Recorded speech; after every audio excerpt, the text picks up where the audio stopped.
Bienvenidos a Radio Tips, edición 14. Hoy presentamos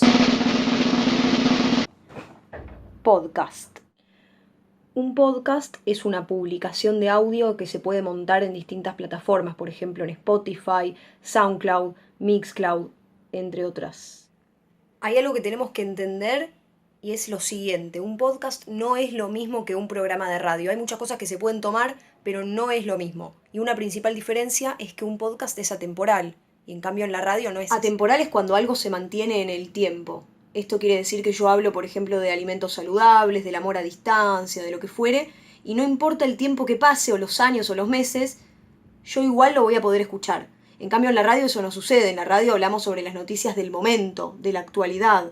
Si yo escucho un programa de radio de hoy, pero en 5 años, ya pierde la noticia. Otra cosa que tiene el podcast es que es grabado. En cambio en el programa de radio por lo general sale completamente en vivo. Yo digo que el podcast en estos casos es el cine o es la televisión, que uno lo puede producir, reescuchar, regrabar la cantidad de veces que quiera, pero la radio es el teatro puro. Te equivocás ahí y ya está, la pifiaste, no hay vuelta atrás. Es importantísimo que un podcast tenga buena planificación, porque que no salga en vivo no quiere decir que no lo tengamos que producir. Por ahí vos en la cabeza ya tenés 12, 13, 14 capítulos o emisiones que querés subir, pero no podés esperar a la otra semana para empezar a editar, a subir. Ya tenés 10 capítulos pensados en la cabeza, bueno, editate 3, editate 4.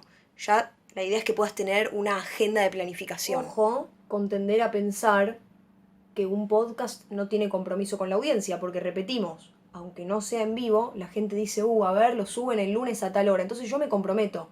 Y por eso digo que es bueno tener una planificación, porque si me surge que me pasó algo, tengo trabajo, no puedo editarlo, no espero toda esa semana editar el podcast para recién subirlo.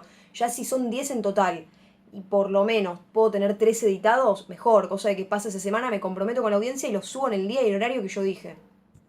Con respecto a las temáticas del podcast, tratemos de que no sean tan quemadas. Por ejemplo, el bullying, el maltrato animal, no hagamos más de lo mismo. Tratemos de buscar un equilibrio entre no elegir un tema que no conozca a nadie y sea recontra específico, pero tampoco caer en los mismos temas que eligen todos.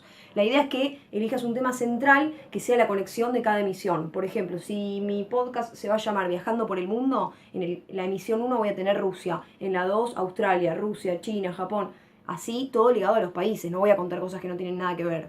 El nombre del podcast es el hilo conductor para el resto de los capítulos.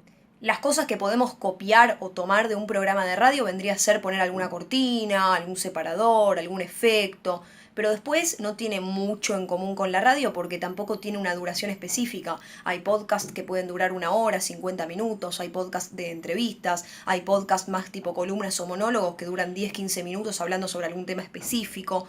Es masa libre de elección.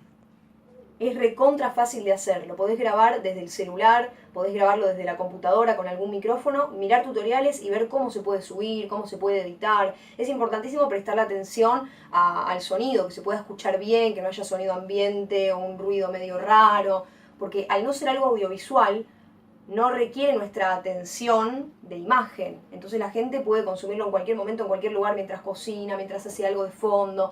Así que es súper, súper, súper sencillo y muy práctico.